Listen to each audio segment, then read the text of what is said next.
Tapaka ny lalana mampitoy ny Badiporo ex Descour Cabo sy Soanerana hiakatra Kapsaty noho ny fitsoan'ny lalana mampitoy ireo lalana ireo dia tonga nijery fotony ny fahasimbana sy ny fanombohan'ny asa fanamboarana ny ministry ny asa vaventy Eric Razafimandimby io maraina io.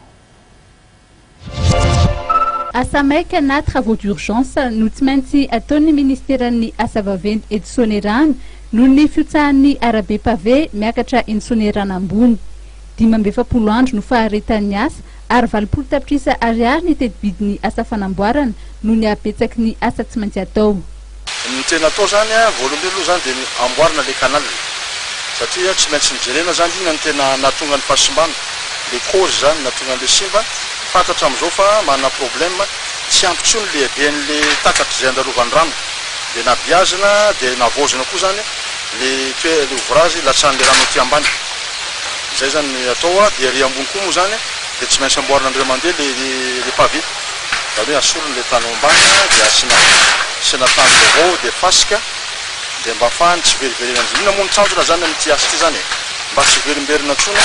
dia mba vita andrea mandeha zany dia mba zay mba tsy andany vola fotsiny. No marian'ireo mponina fa tena mampijaly ny fitobahan'ny rano maloto avy eny ambony no ny fahavakisan'ny bizo ka miparitaka etsy ambany indrindra mandritra izao fotoam-pahavaratra izao.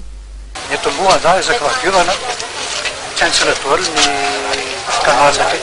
tsisy manao curage mihitsy zao